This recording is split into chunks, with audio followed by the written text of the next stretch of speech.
예, 오늘은 제가 이제 노예수도 그렇게 다 통과되고 했기 때문에 이제는 이제 예식을 거행하면 담임 목사의 직위 이제 장 목사님이 수행하게 됩니다. 그래서 오늘을 제외하고 설교를 교대로 하고 이렇게 하니까 오늘을 제외하고 11월 달에 들어가면 성찬 예식과 또 세례 예식이 있으니까 그것은 또 후임 목사님이 우리는 어떻게 해왔는지를 한번 보셔야 되니까 그때 하고 나면 제가 11월 마지막 주나 12월 첫 주에 제가 마지막 설교를 담임 목사로서의 마지막 설교를 하게 될 것입니다. 그렇게 보면 그냥 일상적인 의미에 있어서 담임 목사로서의 설교는 오늘이 마지막이지 않을까, 예식을 제외하고 나면 그렇게 생각이 듭니다. 그래서 그런 상황에서 저의 모든 설교를 마무리하면서 어떤 것으로 하면 좋을까 하고 생각하다가 새로운 것보다는 이미 한 것 중에서 다시 한번 들려드리고 싶은 설교, 그리고 어쩌면 조금 어려웠을 수도 있겠다 싶어서 여러분이 들으면서 좀 더 이해 잘할 수 있게 좀 간결하게 또 깁니다. 예. 간결하게 정리를 해서 전해드리는 것이 좋지 않을까 그렇게 생각이 들었습니다. 그래서 오늘 이 빈집의 위기에 관한 얘기를 여러분들에게 조금 달리 정리해서 전해드리고 싶습니다. 오늘 이 비유의 말씀은 주님께서 바리새인들과 갈등하는 가운데 하신 말씀입니다. 마태복음을 보면 주님의 사역 내내 바리새인들과 갈등이 있고 그 갈등이 점점 고조되는 그런 형식을 취하고 있는데요. 마태복음 12장에 들어오면 갈등이 빈번하게 나타나면서 심지어 예수를 죽이고자 하는 그런 결심까지도 등장하는 것이 바로 마태복음 12장입니다. 마태복음 12장 1절에 보면 이삭을 잘라 먹은 것 때문에 안식일에 왜 일을 하느냐 하고 바리새인들이 시비를 거는 장면이 나와 있고, 마태복음 12장 9절에 보면 회당에 들어가서 손 바른 자가 있어서 그 병자를 고치니까 왜 안식일에 일을 하느냐 하고 또 시비를 걸고, 결국은 그들이 어떻게 하면 예수를 죽일까 하는 의논을 하는 그런 상황에 이르게 됩니다. 그리고 12장 22절에 보면 귀신 들려 눈 멀고 말 못하는 사람을 데려와서 예수님께서 고치시니까 바리새인들이 귀신의 왕을 힘입어서 이런 일을 행한다라고 비난하는 그런 대목이 있죠.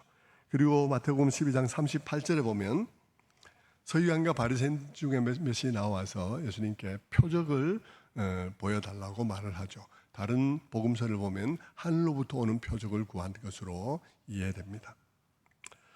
오늘 이 비유는 이런 상황들이 고조되고 있는 12장에서 나오는 말씀으로서 내용은 이렇게 되어 있습니다. 어떤 사람 속에 더러운 귀신이 살고 있었어요. 그런데 어느 날 그 더러운 귀신이 그 사람을 떠나게 되었습니다. 무슨 이유로 나갔는지는 몰라도 짐작하건대 불편한 상황이 생겼으리라 생각됩니다. 아마도 그 사람이 다른 생활을 하기로 결심을 했다든지 그런 종류죠. 방탕한 삶을 살다가 어느 날 친구 따라 교회를 갔는데 은혜를 입고는 내가 이 삶을 정리해야 되겠다든지 이런 결심을 하게 된 경우들에 해당될 수 있을 것입니다.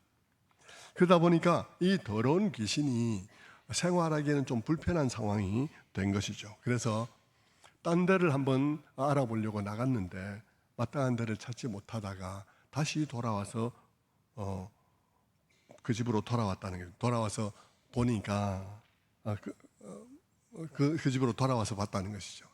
그 귀신이 다시 돌아오면서 하는 말이 정말 특이하죠. 내가 나온 내 집으로 돌아가리라 이렇게 되어 있습니다. 내가 나온 내 집. 끔찍한 말이죠. 끔찍한 말인데 그 사람 입장에서 보면 굉장히 끔찍한 말이죠.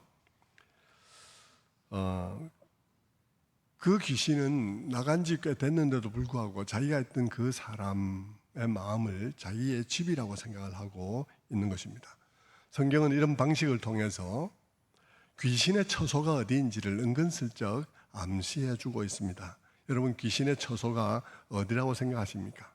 여러분은 어릴 때부터 막 민담 이런 것들 들으면서 귀신의 처소가 월하의 공동묘지라든지 아니면 시골의 푸세식 화장실 밤에 밑에서 손 올라오고 이런 게 이제 귀신 거기에 있다고 생각하든지 아니면 어두운 지하실에 있다든지 이렇게 이제 생각을 하는 경향이 있는데, 성경은 그런 것보다 오늘 이 본문에서처럼 사람의 무질서한 마음 혹은 더러운 문화가 있는 곳, 그런 곳이 사단이 처소로 삼고 있는 곳이라고 성경은 우리들에게 설명해 주고 있어요.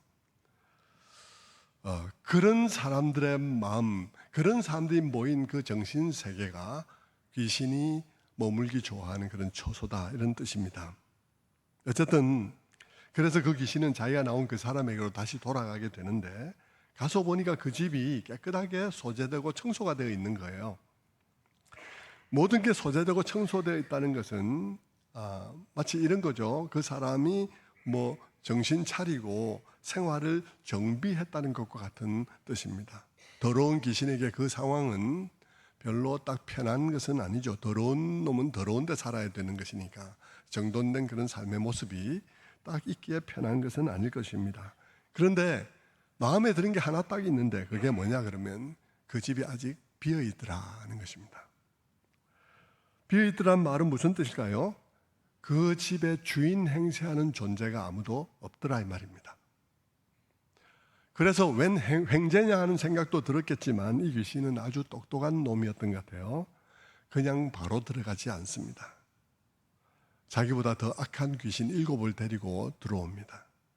여기서 더 악하다는 말은 반드시 무슨 폭력적이거나 그런 것을 생각할 필요는 없다고 생각합니다. 더 악하다는 것은 더 악한 방식으로 교묘하다라고 이해하면 될 것 같아요.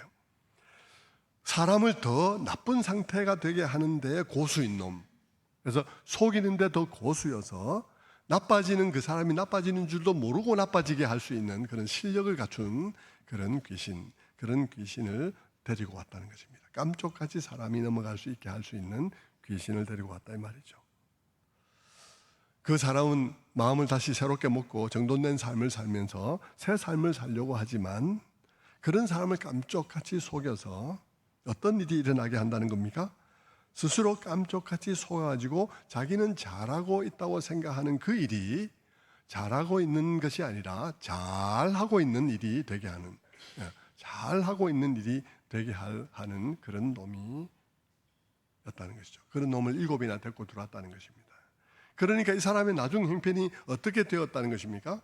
어떻게 되겠습니까? 이전보다 훨씬 더 어렵게 되었더라, 이런 말씀입니다. 이게 그 비유의 내용입니다. 그렇다면 여러분, 이 비유는 뜻이 뭘까요? 이 비유를 통해서 주님이 말씀하시려는 것은 무엇이겠습니까? 그리고 제가 오늘 이 비유를 다시 여러분에게 설명하게 하려고 택한 이유가 뭘까요? 그것은 우리의 신앙생활이 이 본문에 나와 있는 이 상황과 같은 동일한 위험 속에 있기 때문입니다. 깜짝같이 속이는 속임수에 우리도 속고 있을 가능성이 대단히 농후하다는 것입니다. 사실 교회는 오랫동안 이 메시지를 바로 이해하지 못하고 있는 것 같습니다.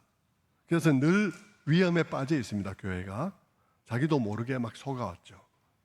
이것은 뭐 오늘날의 교회만 특별히 그런 것은 아니에요. 교회는 항상 이런 위험 속에 빠져 있었고, 그것은 주님 당시에도 지금 본문에서 보다시피 그런 상황이고, 주님 오시기 전에 구약 시대에도 교회들이 선지자들의 메시지를 보면 그런 상황이었고, 그러니까 오늘 우리도 그런 상황일 것이 거의 틀림없습니다. 왜냐하면 왜 그럴 것이 틀림없냐 그러면 이 비유를 잘 이해도 못하고 있으니까. 이 비유가 지적하고 우리를 깨우고자 하는 그 말을, 우리를 깨우는 소리를 잘 이해하지 못하고 있을 정도로 우리가 처해 있는 위험, 우리가 처해 있는 상황을 잘 이해하지 못하고 있다, 이런 말입니다. 깨닫지 못하면 판판이 넘어질 수밖에 없습니다. 그래서 구약 교회도 넘어졌고 주님 당시에도 이런 모습을 보이고 있고, 그 점은 오늘날도 마찬가지일 수밖에 없을 거라는 것입니다. 그러니 오늘 본문이 무엇을 의미하는지를 다시 한번 깨닫는 일은 매우 중요한 일이다, 그렇게 말할 수 있습니다. 그렇다면 여러분, 오늘 우리는 이 비유의 의미를 잘 이해하고 있을까요? 불행하게도 그렇지 않습니다. 제가 몇 년 전에 이 설교를 다른 방식으로 한번 했는데요, 그때 설교를 준비하면서 제가 이 본문의 이 진정한 의미를 깨닫고는 굉장히 마음에 놀라고 이런 뜻이었구나 하는 생각이 들면서, 제가 지금까지 신앙생활을 하면서 한 번도 이 본문으로 그런 얘기를 못 들어봤기 때문에 제가 다른 분들이 지금 어떻게들 설교하고 있을까 하고 다른 교회를 쭉 돌려봤습니다. 그런데 많은 분들의 설교를 살펴보았는데 예상대로 설교의 초점이 잘 맞춰져 있지 않더라고요. 해석은 처음에는 비슷하게 해가는 것 같은데, 비슷한 게 딱 초점이 맞는 것이 아니지만 그래도 비슷하게 가는 것 같은데, 결론과 적용 부분에 있어서는 완전 거꾸로 된 적용을 하고 있더라는 것이죠. 왜 거꾸로 된 적용을 했을까요? 마지막에 적용이라는 대포를 쏘아야 되는데 왜 대포가 딴 방향으로 날아갔을까? 비유를 이해를 잘 못했기 때문인 것입니다. 대충 비슷하게 이해된 것 같은데 정확하게 이해가 안 됐기 때문에 대포가 딴 방향으로 날아간 거예요.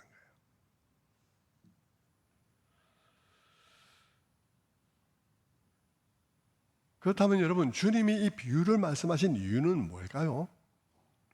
주님이 이 말씀을 하시게 된 이유는 바리새인들 때문입니다. 그들이 어땠는데요? 뭘 잘못했나요? 그들은 열심은 있었는데요, 그들은 자기들의 그 열심을 신앙의 핵심이라고 생각했던 것입니다. 그들은 그들이 하고 있는 그 11조 생활과 절기와 안식일을 지키는 그 일과 그런 것들을 핵심적으로 중요하게 생각한 것이죠. 그러면서 그것을 잘하고 있으면 신앙생활에 별 문제가 없을 거라는 생각을 하고 있었던 것이죠.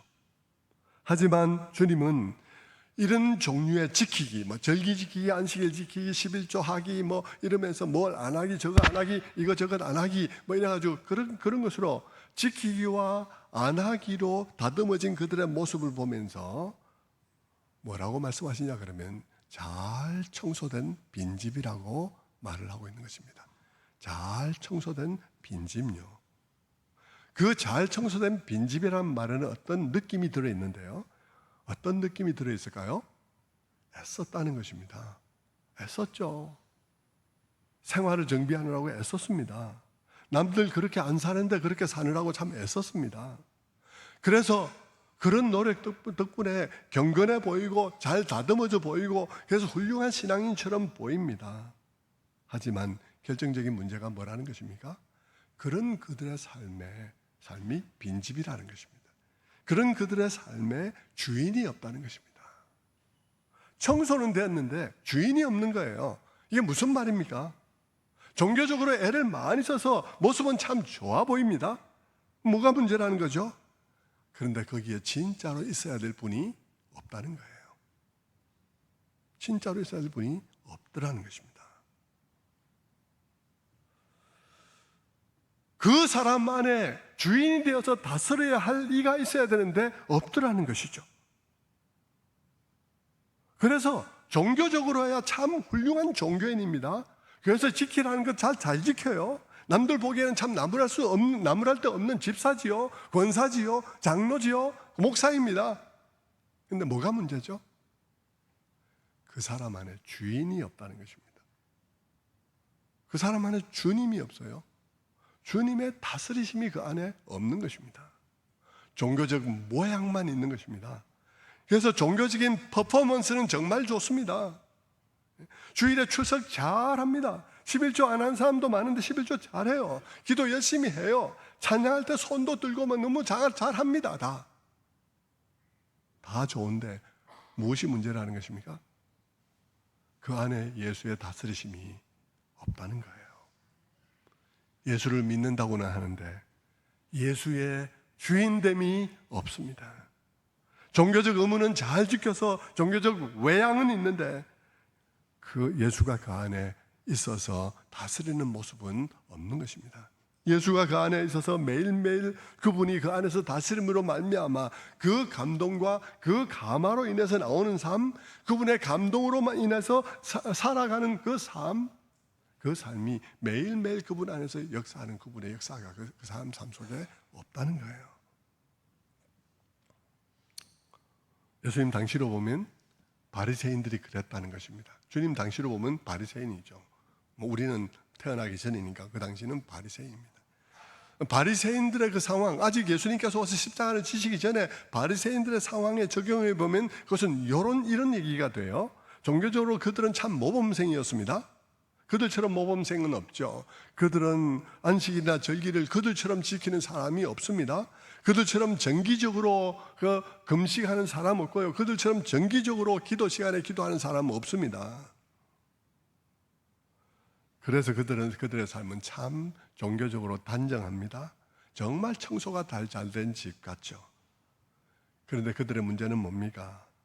그들은 종교적으로 그렇게 잘 정돈된 사람들이지만 그들이 지키는 그 절기가 가리키는 그분이 누군지를 몰랐어요. 그들이 지키는 그 안식일이 누구를 가리키는지 그분이 몰랐어요. 그들이 매일매일 기도하지만 그들이 기도하면서 긍휼과 자비를 갈망하며 긍휼과 자비를 호소하지만 그 긍휼과 자비가 누가 줄 수 있는지 그것이 그 기도가 무엇을 궁극적으로 가리키고 있어야 되는지를 몰랐어요. 그래서 그들이 지키는 안식일의 주인이 왔는데 영접하지 않았어요. 그들이 그 속죄제사를 드리는 그 속죄제사의 본체가 왔는데 영접하지 않았어요. 그분을 영접하지 않았습니다. 그래서 그들은 어떤 상태에 있는 겁니까? 종교적으로는 반듯하게 잘 정돈된 청소된 집과 같은데 주인이 없다는 것입니다. 성도 여러분, 그래서 어떻게 된 것이죠? 그렇게 해서 어떻게 되었다는 것입니까? 주인이 없는 그런 상태라면 주님께서 말씀하시기를 당신들의 미래는 너무나 어둡다는 것입니다. 당신들의 미래는 더 나빠질 일밖에 없다는 것입니다. 왜냐하면 귀신이 아주 센 놈 5놈을 데리고 들어올 것이기 때문이라는 것입니다. 어떤 놈들요? 아주 교묘하게 속이는 놈들이 들어와서 역사함으로 말미암아 교회가 온갖 종교적인 노름에 속아가지고 진짜 신앙은 없이 그냥 종교적인 노름으로 치장되어져 있는 그런 종교가 되게 할 가능성이 굉장히 높은데 깜짝같이 그 일이 일어나게 한다 이 말입니다. 깜짝같이 센 놈 5놈 돌아가지고 이게 지금 오늘 어제의 일이 아니라 그랬습니다. 주님 당시에도 그랬고 구약에도 그랬다 그랬죠. 하나님께서 구약교회를 만드셨어요. 그래서 그들에게 하나님께서는 세상을 사랑하신 하나님의 사랑 이야기, 그들을 구원하기 위한 하나님의 구원 계획에 관한 이야기를 율법이라는 토라에 담아서 그들에게 주었습니다. 그랬더니 그들이 율법을 가지고 어떻게 했다는 것입니까? 그들이 율법을 가지고 청소를 했어요. 자기들 율법에 맞추어서 자기 자신을 청소했습니다. 지켜나가다 보니까 무언가 정돈된 것 같은 그런 모양이 갖추어졌죠. 그런데 주인이 없으니까 정말 하나님이 그 안에 없는 종교가 되니까 시간이 지날수록 어떻게 돼요? 교묘하게 그들을 속이는 자가 들어와서 그들이 변질되기 시작했다는 것입니다. 그래서 그들 안에 하나님을 모신 것이 아니다 보니까 율법의 규정과 그런 규례들을 지키는 열심과 그 결과적으로 이루어진 그들의 그럴싸한 모습과 그것이 그들의 자랑이 되고 그것이 그들의 종교가 되고 그들의 종교적인 자부심이 되고 그렇게 해서 세월이 흘러가니까 진짜 하나님이 그들에게 없이 종교가 이렇게 흘러가는 거죠. 그러다 보니까 나중에 그 안식일의 주인, 그 제사의 주인이신 그분이 왔는데 그들이 어떤 상태에 있냐면 예수가 필요하지 않은 상태에 있는 것입니다. 예수 따위는 필요 없는 거죠. 자기들이 종교적인 결과와 성취로 자기들이 만족하니까 예수 따위는 필요 없는, 그래서 급기야 예수를 거부하게 되는 그런 상황에 빠지게 됐다는 것입니다. 그게 예수님께서 지금 보여주고 있는 그런 장면이죠. 오랜 종교 생활과 그리고 그 오랜 종교 생활 속에서 내게 이루어진 그 모든 성취가 도리어 예수를 막는 그런 결과를 가져왔다 이 말입니다.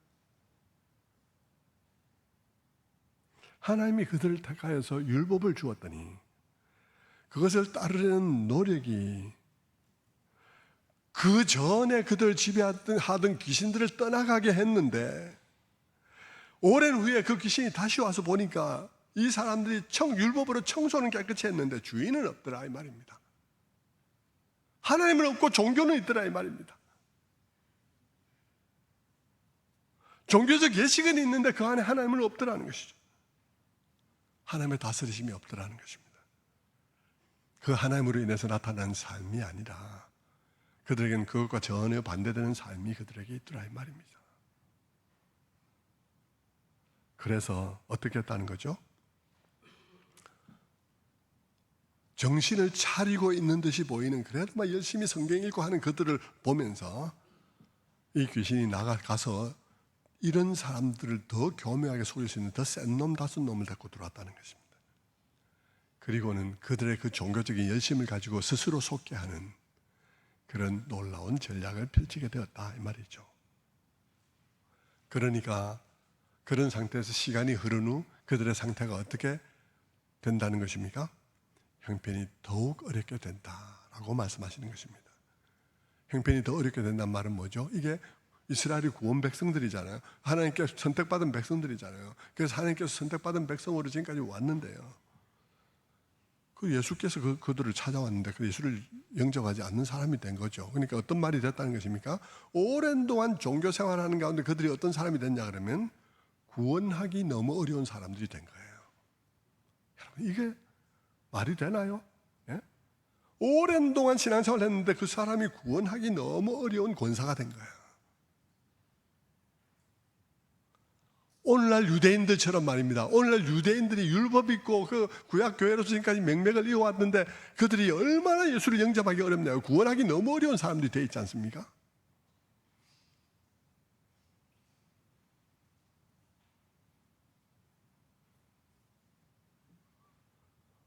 그 얘기를 주님께서 하고 있는 것입니다. 나중 형편이 더 나쁠 거다. 성도 여러분, 그런데 그들만 그랬을까요? 구약 교회만 그렇고 예수님 당시의 교회만 그랬을까요? 지금 한국 교회는 그렇지 않을까요? 오늘 우리 교회는 그렇지 않을까요? 오늘 우리도 오래 교회 다닌 결과 어떻게 되어 있는 것입니까? 저는 우리 교회 권사, 집사 이런 분들이 다 구원 받았겠지만 그래도 구원 안 받을 수도 있거든요. 구원 안 받고 그냥 교회 다니다 보니까 회개도 확실하게 안 했는데 세례받고, 회개도 확실하게 안 했는데 집사되고, 그렇게 세월 지나다 보니까 권사되고,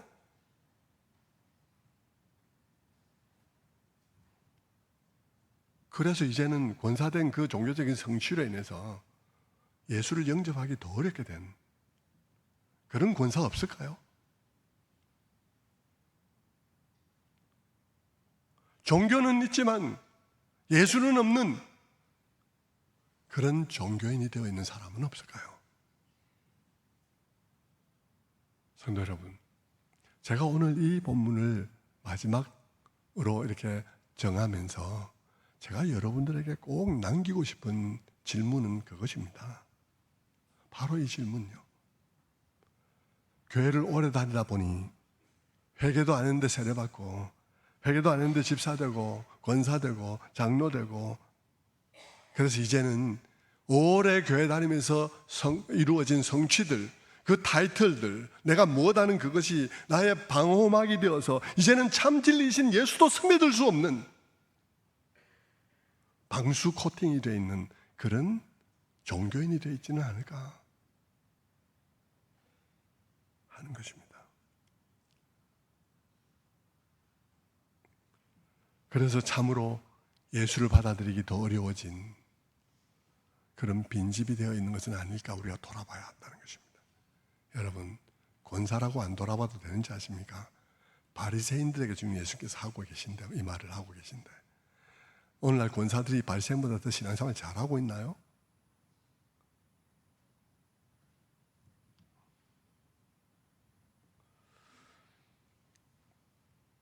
예수가 아닌 종교생활이 지배하는 오랜 세월 그것으로 인해서 종견이 되어져 있는 우리가 아닐지 돌아봐야 한다는 것입니다. 성도 여러분, 가만히 생각해 보면요, 한국 교회가 지금 그런 상황에 있을 가능성은 아주 높습니다. 뭘 보면 알 수 있을까요? 이 비유가 제대로 해석되지 못하고 있다는 사실만 봐도 알 수 있습니다.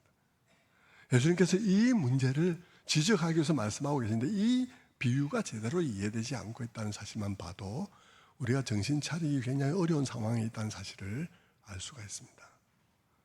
사람들마다 대충 엇비슷하게 시작해서 가는데 결론이 달라. 결론이 정반대야. 그것은 이 비유를 한국 교회가 제대로 이해를 하지 못하고 있다는 것을 의미하는 것입니다. 그래서 어떤 식으로 설교를 하고 있습니까? 어떤 분은 이런 심리적 설교로 만들어버립니다. 여러분은 마음이 공허하십니까? 여러분의 마음을 공허한 채로 두지 마십시오. 마귀는 여러분이 공허할 때 틈탑니다. 아멘 하라는 말이 아닙니다, 지금. 자, 여러분의 마음을 채우세요. 그 마음을 주님으로 채우세요. 맞는 말이죠. 아멘 할 수 있습니다. 왜냐하면요, 맞는 말이니까 일단은 그 말만 가지고는요, 이 상황에 이 맥락에 딱 대입시켜서 이 맥락에 이 말이 그 말인가라고 할 때 틀려 있는 것이지, 그 말 자체는 맞잖아요. 마음을 공허하게 두지 말고 그 마음을 주님으로 채우세요 하는 말은 맞는 말 아닌가요? 그런데 여러분 마음이 공허하십니까? 이렇게 나오는 것은 심리학적으로 이제 얘기를 하기 시작하는 것이죠. 어떤 설교자는 그렇게 심리학적인 방식으로 막 간질간질하게 여러분 마음 오늘도 마음이 공허하십니까? 뭐 이렇게 얘기하지 않고 단도직입적으로 교리적으로 그렇게 얘기를 하는 사람도 있겠죠. 그들은 마음이 공허하세요라는 질문을 하지 않고 단도직입적으로 말할 것입니다. 당신의 마음을 주인 없는 상태로 두지 마세요 라고 그렇게 말하겠죠. 다 그 자체로는 맞는 말입니다. 그래서 그 말을 하는 사람이나 그 말을 듣는 사람이나 다 그 본문의 뜻이 그것일 거라고 생각을 합니다. 그리고 설교자도 그것이 그 뜻일 거라고 믿고 회중들에게 묻죠. 그렇다면 이런 질문을 던질 것입니다. 그렇다면 우리 마음을 빈집으로 두지 않으려면 어떻게 해야 하나요? 성도들은 한 목소리로 대답하겠습니다. 할 겁니다. 뭐라고 대답할까요? 예수님을 마음에 모셔야 됩니다 라고 대답을 하겠죠. 그러면 다시 물을 것입니다. 그렇다면 어떻게 하면 예수님이 우리의 마음의 주인이 될 수 있을까요? 그러고는 설교자 스스로가 대답하겠죠. 이 대답이 문제라는 것입니다. 이 대답이 본문의 의미를 제대로 알지 못하고 있음을 드러낸다 이 말입니다. 어떻게 하면 예수를 우리 마음의 주인으로 영접할 수 있을까요? 그렇게 질문하고는 설교자가 대답하죠. 말씀을 많이 읽어야 됩니다. 할 수 있으면 암송도 많이 해야 됩니다. 찬송도 부르고요, 기도도 많이 하세요. 그런 의미에서 우리 교회는 제자반을 할 때 제자반을 수료하기 전에 말씀을 50절을 외우게 합니다. 여러분이 기도도 한 시간씩 하게 합니다. 그것은 여러분의 마음이 빈집으로 남아있지 않게 하기 위해서 하는 것입니다. 잘 따라 하시기를 바랍니다. 그러면서 결론을 내리죠. 여러분, 이것은 제가 만들어낸 얘기가 아니고요, 실제 유명한 교회 설교의 결론부를 제가 따온 것입니다.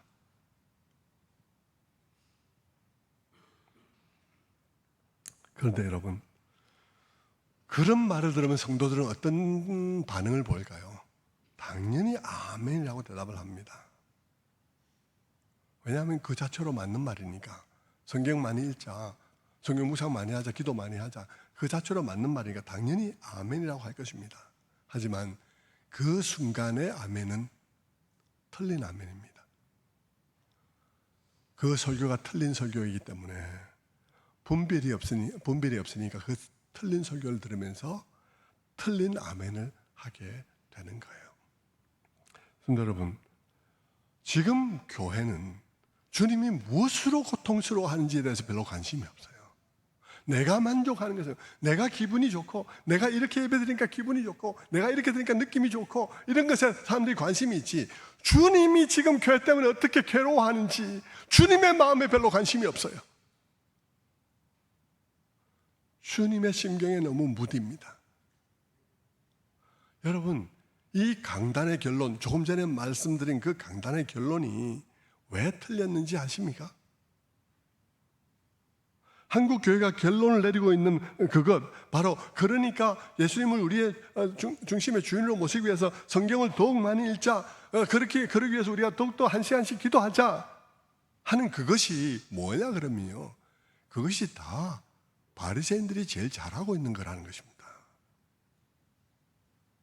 왜 이게 말이 안 되냐 그러면, 지금 바리새인들하고 주님께서 갈등하면서 있는 가운데서 그들을 보면서 하신 말씀인데, 그 말씀을 해석하고 설교한 결론이 다시 그들이 잘하고 있는 것을 우리도 하자, 이게 결론이 되면 이 말씀은 전혀 못 알아들은 것이지. 전혀 못 알아들은 거죠. 그거는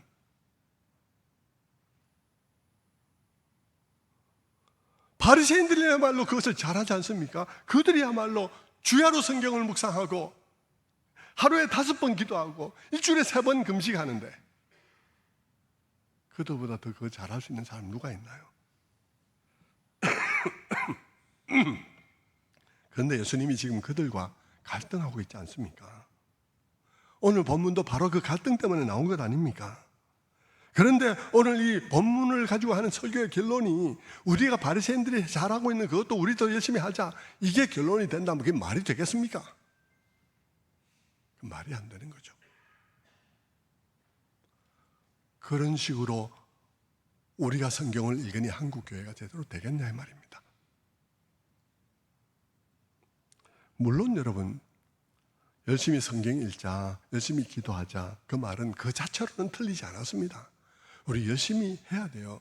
성경 안 읽어서 탈이고 기도 안 해서 탈이죠. 기도 많이 하는 게 뭐가 문제겠습니까? 그러나 문제는 이 본문에서 주님께서 이것을 지적하고 싶은데 이 얘기로 결론을 내면 안 된다 이 말입니다. 적어도 주님께서 정말 비통하게 지적하고 있는 그 상태를 우리가 이해해야 한다는 것이죠. 그러니까 여러분, 우리는 이 성경의 이런 대목을 읽고 우리 자신들에게 적용해야 될 질문, 적용해야 될 것은 무엇이냐 하면요, 이 말씀을 읽으면서 혹은 이런 설교를 들으면서 우리가 들어야 할 말은 뭐냐 그러면 이것입니다. 당신의 그 열심히 읽는 성경 읽기와 당신이 열심히 하는 그 성경, 그 말씀, 그 기도가 당신에게 어떤 결과를 가져오고 있나 라고 물어야 되는 것이죠. 그거를 당신이 그렇게 열심히 말씀 읽고 당신이 열심히 그 기도한 기도가 당신에게 예수를 주인 되게 했나? 그것이 당신에게 예수의 다스림 아래 있게 했나? 그것이 당신 안에 예수가 살아있게 했나? 그래서 그분이 너의 주인이 되고 너를 다스리고 그래서 그로 말미암아 너가 살아가는 삶이 나타나게 했는가? 그 질문으로 이어져야 하는 것이죠. 그 질문으로 이어져야 되는 것이죠. 그렇지 않고 우리도 성경을 우리 성경 더 열심히 읽자, 우리 더 기도 열심히 하자, 그렇게 결론이 내려져야 하는 게 아니라 이 말입니다. 물론 더 열심히 기도하고 물론 더 성경을 열심히 읽어야 됩니다. 그런데 그것이 무엇을 위한 것인지, 무엇떤 쪽으로 가야 하는 것인지에 대해서 기억해야 한다는 것입니다.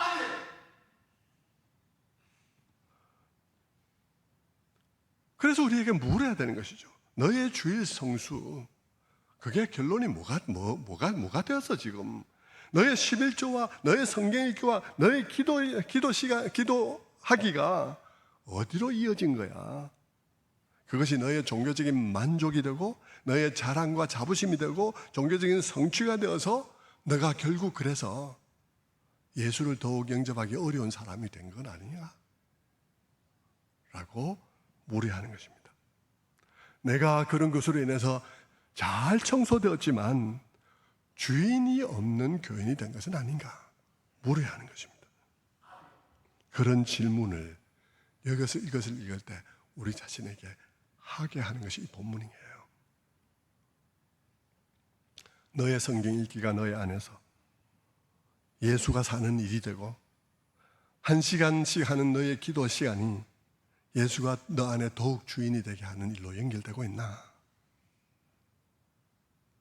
아니면 1시간 기도와 성경 하루 석장 읽기가 너의 종교적인 레코드가 되고 있나? 물어봐야 한다는 것입니다.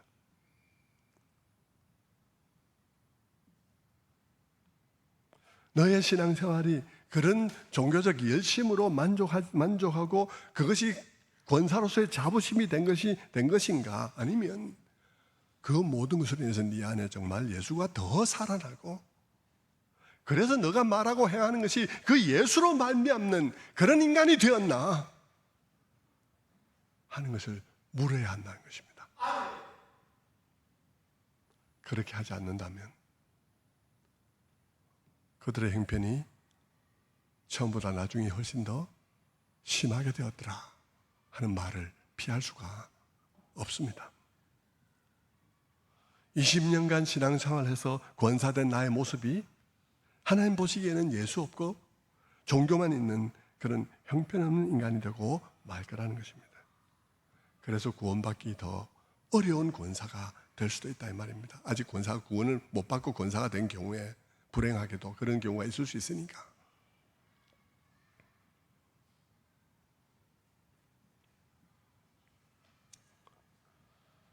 그래서 여러분, 참 안타까운 마음으로 여러분을 권면합니다.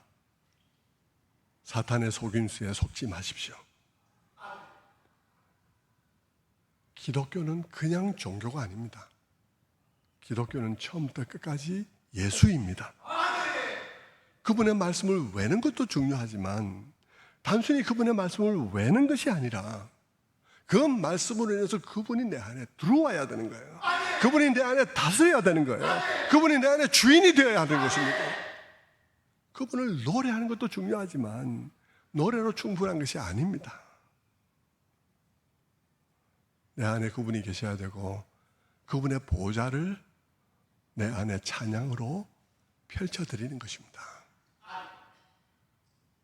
내 영혼이 깊이 그분에게 감화를 받아서 그분이 나의 주인이 되고 그분이 내 안에 살아있어서 그분으로 인해서 그분의 길을 행하는 것이 나의 기독교가 되어야 되는 것입니다. 몇 가지 종교적인 의무를 나열해 놓고 누가 잘하나 경쟁시키고 이런 스티커 붙이는 것이 이 기독교가 아니에요. 몇 가지 그런 종교적 의무를 누가 잘하나 취합시키는 게 아닙니다. 그런 것으로 만족하는 게 기독교가 아니에요. 여러분이 꼭 기억해야 됩니다.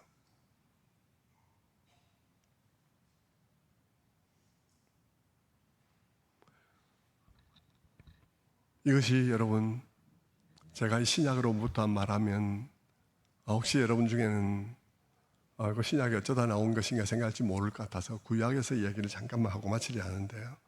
이것은 구약으로부터도 끊임없는 메시지였습니다. 구약으로부터 끊임없는 메시지였다는 말은 무슨 말이냐면 교회가 끊임없이 실패했다는 것입니다. 교회가 끊임없이 실패해서 그 메시지가 계속 반복됐다는 것이죠. 이사야서 2장을 한번 보겠는데, 얼마 전에 조승모 목사님이 새벽기도에서 이사야서 2장을 보시는데 읽는데 제가 그 본문을 읽으면서 제 마음에 너무 많은 감동이 되었어요. 그래서 그 본문을 읽는 가운데 제 마음에 많은 생각이 들어왔습니다. 잠깐 나누려고 해요. 이사야서 2장에서 이사야는 이렇게 말합니다. 이사야서 2장 2절에 말일에 여호와의 전에 산이 모든 산 꼭대기에 굳게 설 것이요 모든 작은 산 위에 뛰어나리니 만방이 그리로 모여들 것이라 그랬습니다. 말일에 마지막 날에 되어질 일들에 말하는데요. 이 마지막 날에 되어질 일들을 내다보면서 마지막 날에 예배가 어떻게 펼쳐질 것인지를, 예배하는 회중들이 어떻게 반응할 것인지를 내다보면서 있는 이 2장 바로 전에는 1장이 있어요. 1장. 당연히 2장 앞에 1장이 있죠. 그런데 1장을 보면 무슨 내용이 있냐 그러면 이런 내용이 있습니다. 무수히 제가 여러분에게 말한 내용인데요. 이사야서 1장 11절입니다. 너희의 무수한 재물이 내게 무엇이 유익하뇨? 나는 수송아지나 어린 양이나 숫 염소의 피를 기뻐하지 아니하노라. 헛된 재물을 다시 가져오지 말라. 분향은 내가 가증히 여기는 바요. 월삭과 안식일도 그러하니 성회와 아울러 악을 행하는 것을 내가 견디지 못하겠노라. 내 마음이 너희의 절기를 싫어하나니 그것이 내게 무거운 짐이라. 예배 열심히 드리는 사람을 향해서 주님께서 이 말하고 있습니다. 성경 열심히 읽고 있는 사람들에게 주님이 이 말하고 있습니다. 그러면서 주님께서 뭐라고 말하고 있냐 그러면 이사야서 1장 15절에 이렇게 말합니다. 너희가 손을 펼 때 내가 내 눈을 너희에게서 가리고 너희가 많이 기도할지라도 내가 듣지 아니하리니 이는 너희의 손에 피가 가득함이라. 너희가 찬양할 때 손을 들고 찬양하고 기도할 때 손을 들고 기도해도 내가 너희의 찬양을 보지 않겠고 내가 너희의 기도를 듣지 않을 것이다. 왜? 너희 손에 피가 가득하기 때문이다. 삶의 이야기요, 정의의 이야기요, 공의의 이야기입니다. 정의의 이야기요, 긍휼에 관한 이야기입니다. 하나님은 삶이 없는 예배에 지친 것입니다. 그 점에 대해서 무수히 말했죠.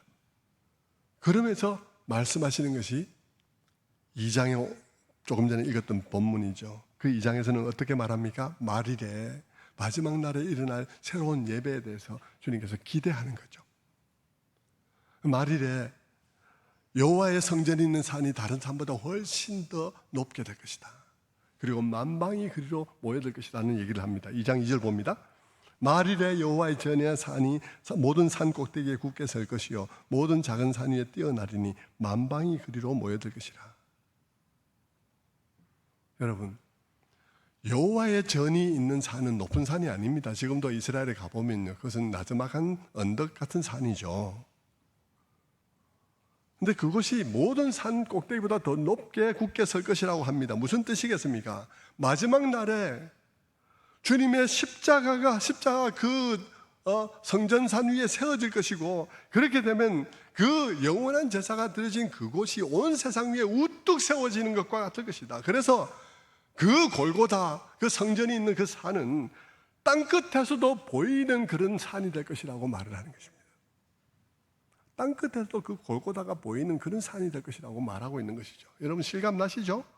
예? 땅끝에서 그 골고다를 바라보고 있습니다. 모든 성도의 눈이, 영적 눈이 그 골고다를 바라보고 있습니다. 땅끝에서도 보여요. 그만큼 높아요. 그렇게 된 것을 의미하는 것이죠. 그리고 만방이 그 골고다 그 산을 향해서 몰려들 것이라고 말하고 있습니다. 만방이.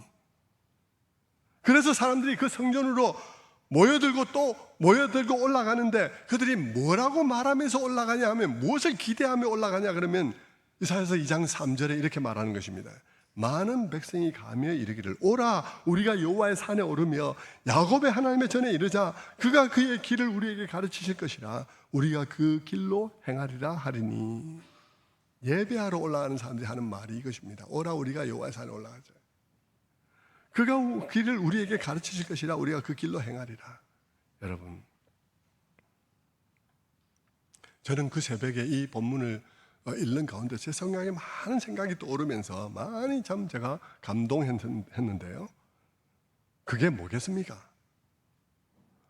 하나님께서는 그 이스라엘의 예배에 실망하면서 마지막 날에 이루어질 그 회중들의 예배를 기대하는데 어떤 예배를 기대하냐 그러면 그들의 주님께서 보시기 원하는 그 신앙, 그 회복될 그 예배는 어떤 것이냐 그러면 단지 예배가 아니에요. 그 신앙은 단지 예배가 아니라는 것입니다. 이사야는 그 성전으로 올라가는 사람들이 기대하면서 하는 말들을 들려줍니다. 그게 뭐냐 그러면 그들이 기대하는 것은 단지 예배가 아니라 예배 시간에 여호와로부터 길을 배우는 것입니다. 길요. 여호와의 길을 배우는 것입니다. 단지 제사를 드리고 예배 드리니까 끝. 거기 갔다 왔으니까 끝 아니고 여호와의 길을 배우고 여호와의 길로 행하는 것. 여호와의 길을 배우고 여호와의 길로 행하는 것, 다시 말하면 하나님께서 어떻게 하셨나 하는 그분의 행하신 길들을 깊이 보고 우리가 그 길로 행하는 것이 예배의 완성이라는 것입니다. 그게 예배의 완성이에요.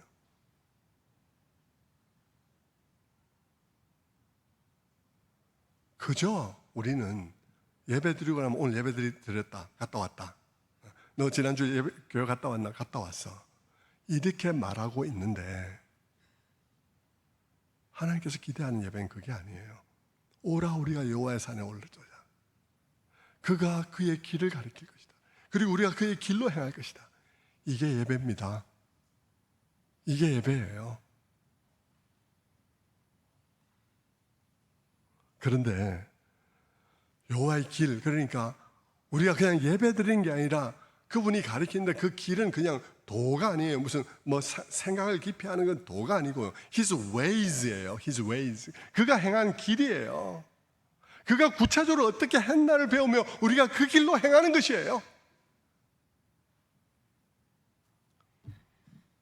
그런데 그 길은 어떤 길일까요? 그 길은 이미 하나님의 이름에서 나타나고 있습니다. 이사야 2장에 있는 오라 우리가 여호와의 산에 오르며 야곱의 하나님의 전에 이르자.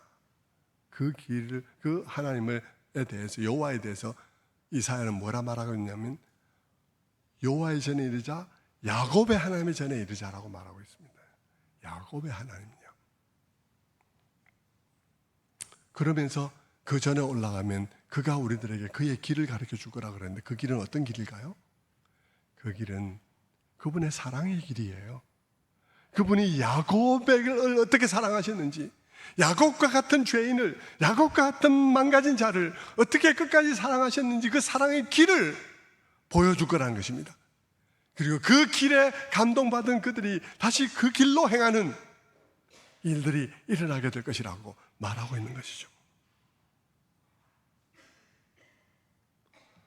여러분, 예배하러 올라가는 그들이 기대하는 바는 야곱의 하나님이 야곱을 사랑하신 그의 길을 가르쳐주고, 그리고 거기에 감동받아 우리가 내려와서 그의 길로 행하는 그것이 그들이 기대하는 예배입니다. 그러면서 그렇게 되면 그날에 어떤 일이 일어날 것인지를 4절에 말합니다. 이사야서 2장 4절에 무리가 그들의 칼을 쳐서 보습을 만들고 그들의 창을 쳐서 낫을 만들 것이며 이 나라와 저 나라가 다시는 칼을 들고 서로 치지 아니하며 다시는 전쟁을 연습하지 아니하리니. 이것이 구약 성경이 말하는 거예요. 이 여호와를 배우면, 정말 이 땅의 그리스도인들이 이 여호와를 배운다면 이 땅에 완전한 평화는 아닐지라도 지금보다 훨씬 더 평화가 일어나겠죠. 교회가 적어도 트럼프 같은 사람을 생산하지는 않을 거라고 생각해요. 내가 그리스도인이다 그러면서 미국을 기독교로 국가로 만들겠다.